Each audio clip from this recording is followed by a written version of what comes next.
and welcome to Disneyland! So today, nandito kami ngayon sa Disneyland. Medyo late na kami dumating kasi napagod kami kahapon. So ang ginawa namin, nagbawi lang kami ng tulog kasi ang mangyayari naman hanggang gabi kami dito kasi mag-aabang kami sa Momentos later. So ayan, ito ang outfit lang namin, simpleng-simple kasi malamig. Okay, daanin natin sa headband. So nandito si Enzo. Ayan, si Enzo, si Neil at saka si Joris. Ang daming tao ngayon. So samahan nyo kami today, okay?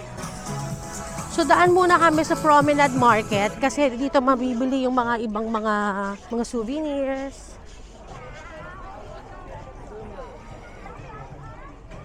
Ayan. So let's see.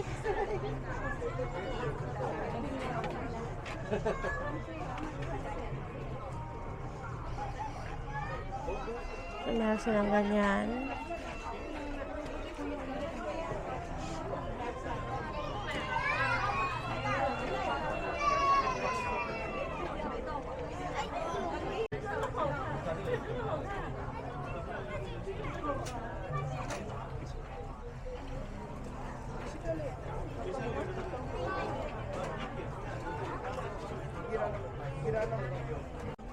So here's the tote bag. Ayun, so may mga sizes sila, 25. Ang maganda, diba? So may medium, may large. So this is the price. Ayan. So this is how it look like. Okay. So yung mga wala pang headband, pag pupunta dito, pwede kayo dumiretso dito sa Promenade Market. So ayan.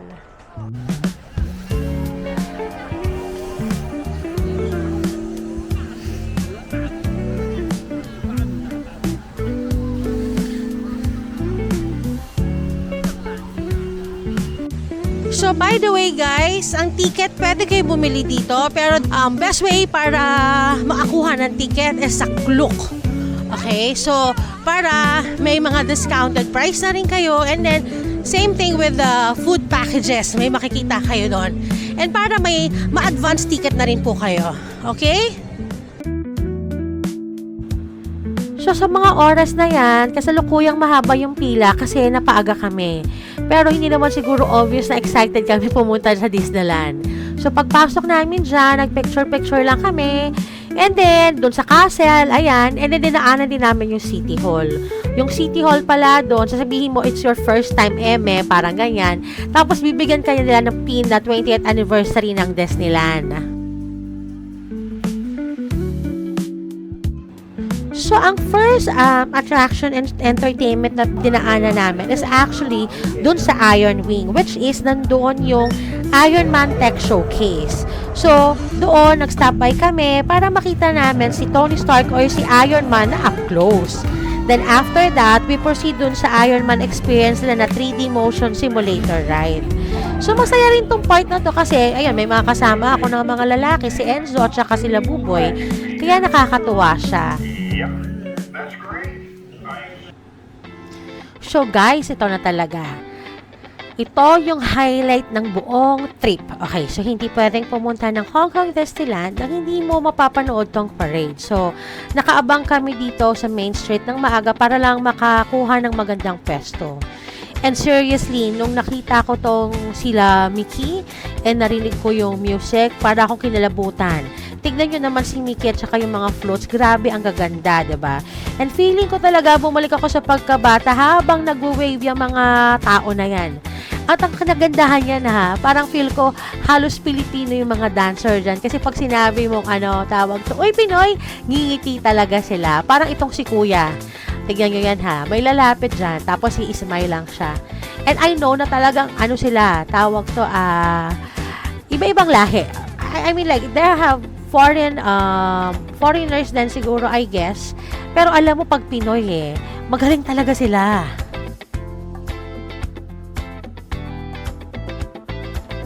So, ayun nga guys, naalala ko 8 years ago na pumunta kami sa Hong Kong. Ang naabutan kasi namin nun is actually yung night parade, which is the Halloween night. And then October kasi yung nakatapusan, mag-Halloween.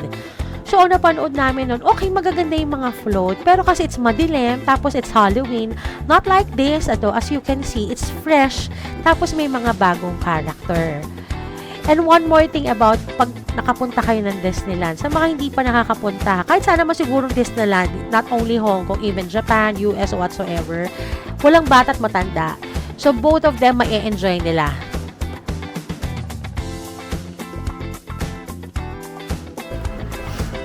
Siyempre, hindi pwedeng mawala sa listahan ang pinakabagong Frozen or yung World of Frozen nila.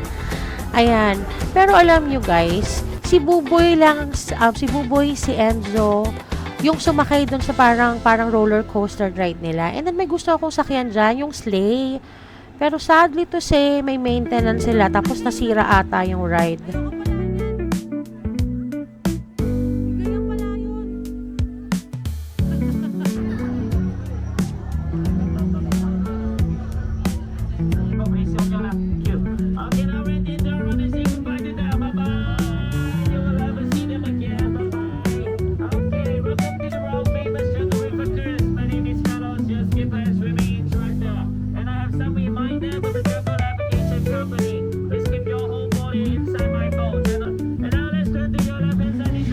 So, dito naman sa Adventureland, ayan, sumakay kami sa Jungle River Cruise, okay? So, ang cool dito kasi bago ka sumakay, pipili ka ng pila kung gusto mo yung tour guide mo. Ayan, nag-i-English, nagma-Mandarin or Cantonese. Siyempre, doon kami sa English, diba? And then, habang umaandar dyan, ayan, sa steamer boat nila, may mga biglang susulpot na ganyan, elephant, tapos hippos, tapos crocodile. Tapos, minsan yung mga ganyan ng babasa pa. Pero ang pinaka-highlight ng event na dyan, yung sa pinakadulo, is actually, may pa-effect sila na may tubig at saka may fire, may apoy, nalalabas doon sa mga batos. Kaya mararamdaman mo na talaga yung init.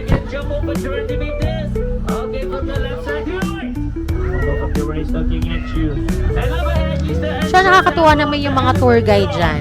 May mga sense of humor sila. Magugulat ka, matatawa ka. And masaya talaga yung ride na yan. Kasi nung last time na pumunta rin kami, nag-ride din kami sa ganyan. Yan sa yung sa river cruise na yan. So guys, try nyo yan. Promise, mag-enjoy kayo. Bata, matanda rin. Any food for them? Any chicken rings for the crocodiles? Or for me? I give no food, then remember to put your hands out. I don't want you to become their dinner. And here is the campsite of the Santis. But no more Santis are here to become the corridor. You see the last one? The last one is holding a gun. And be careful, it's the mother's fault! Okay, your raincoat if you have one. And after 3 seconds, then you see the water is coming out!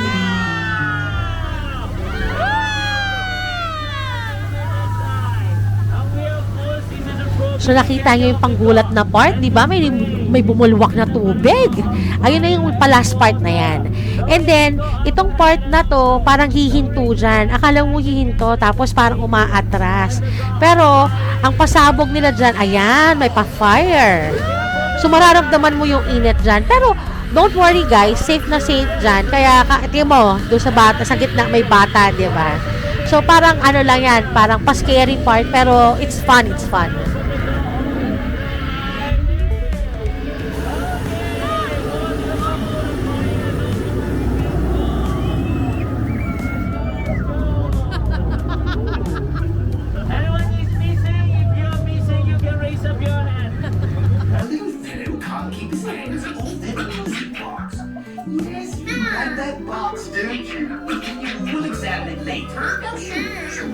Ito na guys, welcome sa Mystic Manor. Kung mahilig kayo sa mga fun facts, ito yung counterpart ng sikat na Haunted Mansion sa ibang Disneyland parks.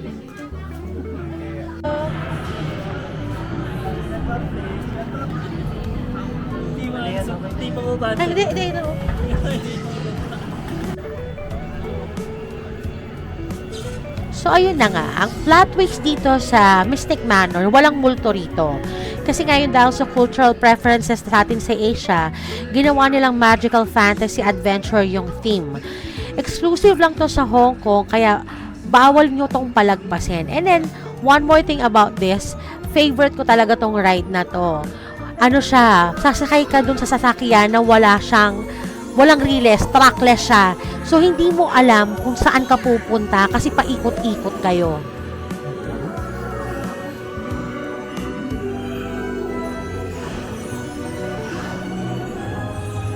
So, ayun na nga, 'di ba? Sabi ko kanina, wala siyang riles or trackless siya.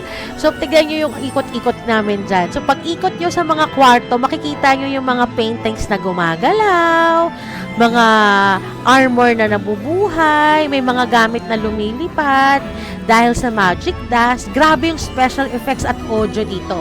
Lalo na yung background music, sobrang catchy.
So, after the Mystic Manor, kung mahilig kayo sa mga adrenaline rush, diretso lang kayo kay Big Grizzly Mountain. So, kung akala ninyo normal na roller coaster ito, ay bahala kayo sa buhay nyo, paikot-ikot yan. So, last na yan sa amin.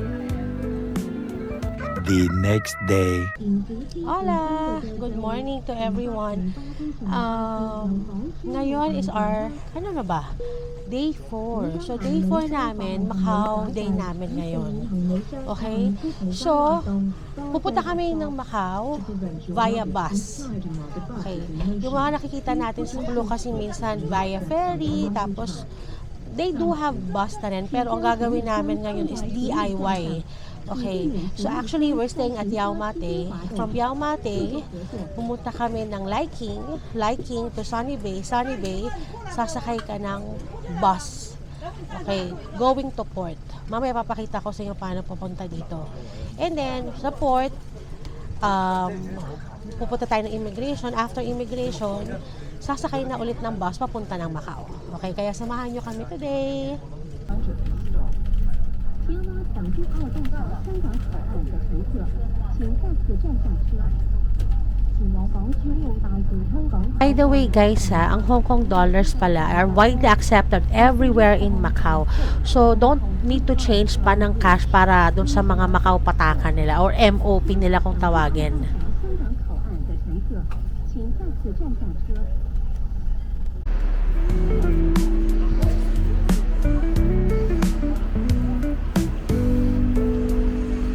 Pagbaba sa terminal, pasok agad sa malaking departure hall. So, iscan lang ninyo yung passport or dumaan kayo sa immigration counters para sa official na maka-exit tayo ng Hong Kong. Okay?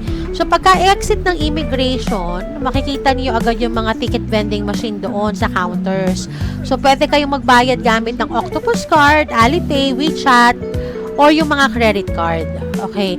So, usually, ang day fare dyan is 65 Hong Kong dollars. And then, yung night fare is 70 Hong Kong dollars. Hi, everyone!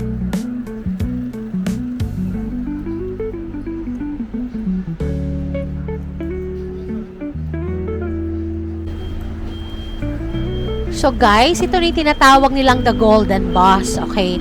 So, sasakay tayo sa Golden Bus. So, tip lang, kung if you want, doon kayo sa second floor. Humanap kayo ng upuan doon sa unahan para best view talaga. So, habang binabaybay nyo yung pinakamahabang sea crossing bridge sa buong mundo. So, ito exact 45 minutes lang yung biyahe.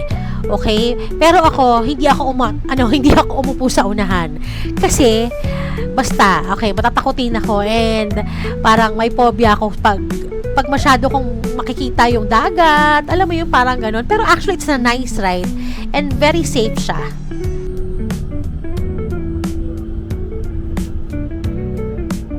Guys, actually, hindi ko na nakuhaan yung pagbaba namin doon sa HCMB Macau Port. Pero papasok lang kayo ulit sa terminal nila, tapos parang mag-clear lang kayo ng Macau Immigration. So, no need para sa arrival card. Bibigyan lang kayo ng maliit na slip or paper na parang okay, nag-arrive ka sa Macau, tapos wag mo lang tong iwawala. And then, by then, may free shuttle bus going sa mga casino at saka sa hotel. Kung public bus kayo, bus 101X yung sasakyan. Ito yung sinakyan namin, ayan na. So, papunta kaming Peninsula Ruins at saka St. Paul. So, kung bus naman na papuntang Taipei o Cotai Strip, 102X yun. So, ayan po siya.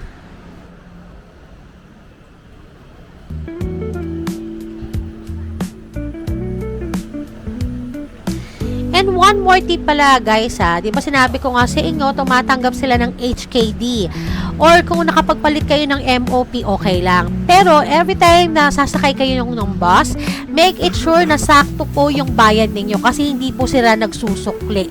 Kaya yung mga barya-barya ninyo sa Hong Kong, itabi nyo, pwede nyo magamit yan dyan sa Macau.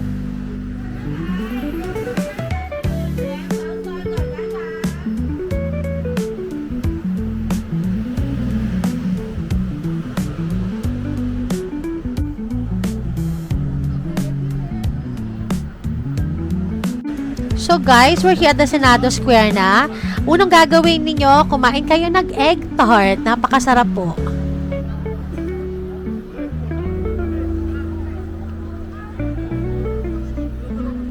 Hi guys! Ayan, nandito na kami ngayon sa Senado Square. So, yeah, we made it! And then, sabi ko sa inyo kanina, supposedly it's 7 stops, but no, it's 9 stops. And, reliable naman si Google Maps. So, sundan na nyo na lang si Google Maps para hindi tayo maligaw. Pero, actually, hindi kayo maliligaw kasi ang daming tourist din eh. So, sundan nyo na lang sila, sabay-sabay na lang kayo maglakad. So, ayun, tingnan nyo siya, ang daming tao ngayon. Ayan. Maraming tao pero hindi ganon ka-crowded kasi usually daw crowded dito during weekends. Ayan. Okay, thank you so much. See you later. Tada! Hey, boss! Yeah. Maganda sa mga Pinoy. Ayun na sila bossing, oh. Palapit na, oh. Ate, British po. Sarap, masarap. Ma'am. Hi! Hi! Ni hao! Ayun na mo. Ako yan. Hello po. Ayan. Guys, punta kayo dito sa shop na to. Puro Pinoy sila. And then, to be honest, masasarap yung mga binibenta nila dyan. And bibigyan nila kayo ng discount. And then, they accept cards also. Ay, welcome.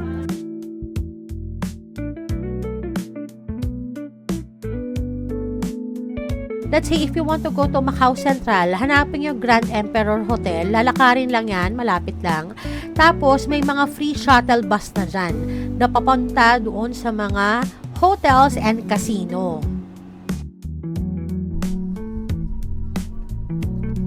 Nice, boy, wake up.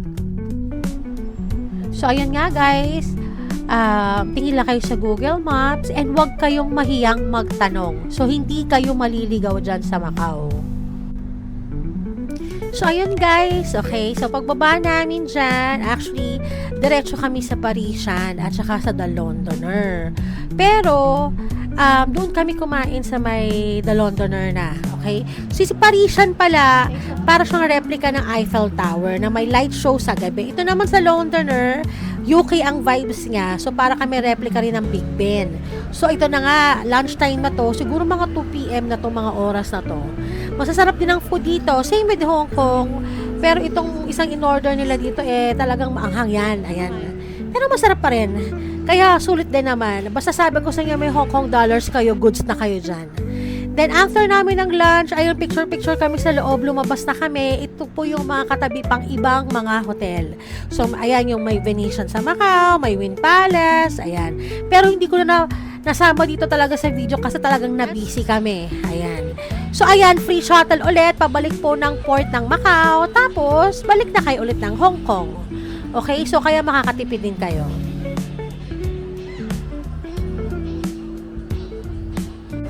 Actually, yung mga oras na yan, halos Pinoy ang nakasakay doon sa bus. So, nakakatuwa. And guys, huwag kayong matakot na gabihin dyan kasi actually hanggang 10 o'clock ng gabi yung mga bus nila.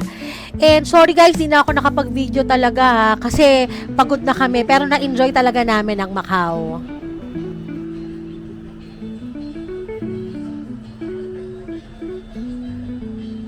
The next day. Napakabalis ng transition, di ba? Next day na raw. So, actually, this is our last day sa Hong Kong. Naka 5 days din po kami. And at this moment, pumunta na lang kami sa mga libreng places like this art museum at TST.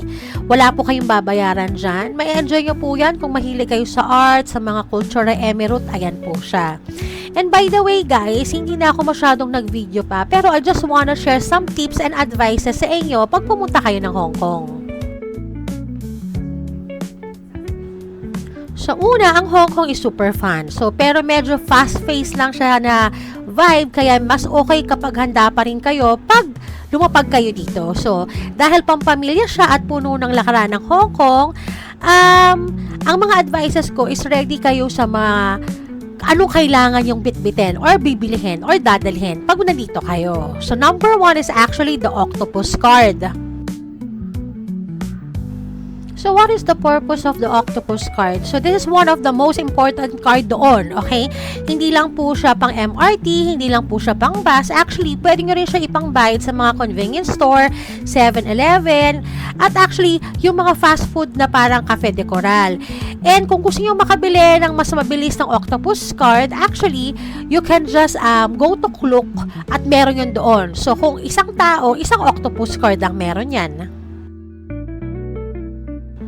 So, next, dapat lagi kayong handa at meron kayong cash. So, kahit advance ang Hong Kong, maraming traditional mga local diners, taxi, at stalls sa mga night market ang cash only. So, always magdala kayo ng sapat na Hong Kong dollars. Next is, download an MTR mobile app. Sobrang accurate nito sa pag-compute ng travel time, pamasahe, at kung anong exit ang pinakamalapit sa destination mo. So, very important kasi ito kasi ang laki ng mga station doon. Now, next is rubber shoes. Okay, nakakatawa, diba? Pero as in, ang rubber shoes, makakatulong sa inyo to kasi sa mga lakaran nyo sa Hong Kong. May mga areas pa na may medyo maburol ang lugar o maraming hagdan, lalo sa central dun sa Monster Building. Kaya, wag na wag kayong magsusuot na sapatos na hindi kayo komportable.